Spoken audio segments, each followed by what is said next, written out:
আমাদের যদি কোনো ভুল হয়, অপরাধ হয়, তাহলে সেই ভুলের শাস্তি বা সংশোধনের সুযোগ আপনারা আমাদেরকে দিবেন।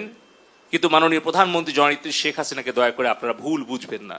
শিক্ষা প্রতিষ্ঠান, ছাত্র ছাত্রী, শ্রমিক, মেহনতি মানুষের কাছে গিয়ে প্রকৃত সত্যটা তুলে ধরে তাদের কাছে আমাদের কোনো ভুল ত্রুটি হলে আমরা করজোড়ে ক্ষমা চেয়ে দেশের জন্য, দেশের শান্তি উন্নয়নের জন্য, নিরাপত্তার জন্য আমরা এই দূরত্ব দূর করার চেষ্টা করি। যদি আমাদের তরুণ তরুণীরা, আমাদের ছাত্রছাত্রী ভাই বোনেরা তারা যদি মনে করে যে এই দেশব্যাপী ইন্টারনেটের সেবা ব্যাহত হওয়ার জন্য কেউ দায়ী, তাহলে সেই দায়ী আমি দায়িত্বপ্রাপ্ত ডাক এবং টেলিযোগাযোগ তথ্য প্রযুক্তি প্রতিমন্ত্রী হিসেবে সারা দেশব্যাপী ইন্টারনেট সেবা ব্যাহত হওয়ার জন্য এই দায় এবং দায়িত্ব আমার, এবং সেই দায়িত্ব সঠিকভাবে পালনে ব্যর্থ হওয়ার জন্য যদি কারো শাস্তি হয় সেটা হওয়া উচিত আমার। কিন্তু কেন দেশ বিদেশ থেকে মাননীয় প্রধানমন্ত্রীকে আক্রমণ করা হচ্ছে? কেন তার বিরুদ্ধে সমালোচনা করা হচ্ছে?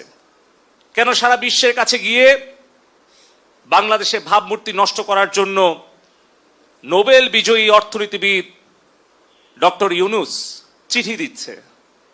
আমাদের সামনে উদাহরণ আছে কিভাবে আফগানিস্তানে একটা দেশ দখল করে সেখানে একটা গণতান্ত্রিক সরকারকে উচ্ছেদ করে হামিদ কারজাই নামে একজন বিদেশ থেকে এনে সেখানে কিন্তু সরকারের দায়িত্ব জোর করে চাপিয়ে দিয়েছিল। ২০ বছর পর সেই দেশটা ধ্বংস করে সেই দেশ থেকে তারা পালিয়ে গিয়েছিল। এই বাংলাদেশ নিয়ে আবারও ওই রকম হামিদ কারজাই মার্কা একটা সরকার বসানোর জন্য বাংলাদেশে কিছু মুখোশধারী স্বাধীনতা বিরোধী চক্রান্তকারী বিদেশের এজেন্ট তাদেরকে গুছিয়ে গুছিয়ে আপনারা দেখবেন যে তারা টেলিভিশনের সামনে এসে অনেক ভালো ভালো কথা, মিষ্টি মিষ্টি কথা বলছে, কিন্তু তাদের পেছনের যে ষড়যন্ত্র সেটা হয়তো উদ্ঘাটন করতে আমাদের সময় লাগবে, সেটা হয়তো দেশের জনগণকে উপলব্ধি করতে সময় লাগবে। কিন্তু সেই সময়ের মধ্যে আমার সোনার বাংলাদেশের যে ক্ষতি হয়ে যাবে সেই ক্ষতি কিন্তু আমরা কোনোদিন কাটিয়ে উঠতে পারবো না। সে কারণেই বলতে চাই, আমাদের দেশের যে রাষ্ট্রীয় সম্পদ ক্ষতিগ্রস্ত হয়েছে, জননেত্রী শেখ হাসিনা বলেছেন যে এই দেশের সম্পদ জনগণের সম্পদ।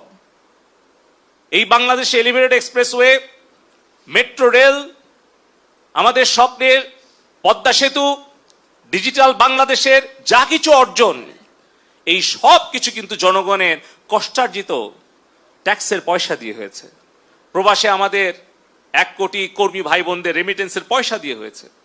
কিন্তু আজকে এই যে হাজার হাজার কোটি টাকার সম্পদের ক্ষতি যারা করছে তারা নিশ্চয়ই বাংলাদেশের ভালো চাইতে পারে না।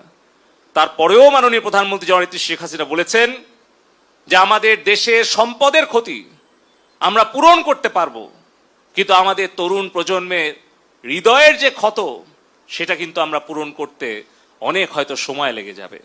সে কারণে আমি বলতে চাই, আমাদের কারো যদি দায়িত্বে কর্তব্যে অবহেলার কারণে, আমাদের ব্যর্থতার কারণে যদি আমাদের তরুণ প্রজন্ম আমাদেরকে ভুল বুঝে আমাদের প্রতি ক্ষুব্ধ হয়, তাহলে সেই দোষের শাস্তি আমরা পাই।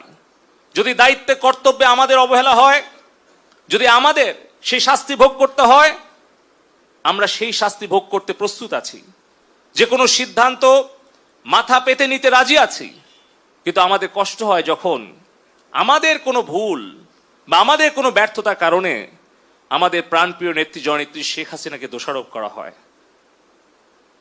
তার বিরুদ্ধে সমালোচনা এবং ষড়যন্ত্র করা হয়। সে কারণে আমি আবারও বলবো, আমাদের দেশের 5 কোটি ছাত্রছাত্রী ভাই বোনেরা আছে, আমাদের যদি কোনো ভুল হয়, অপরাধ হয়, তাহলে সেই ভুলের শাস্তি বা সংশোধনের সুযোগ আপনারা আমাদেরকে দিবেন।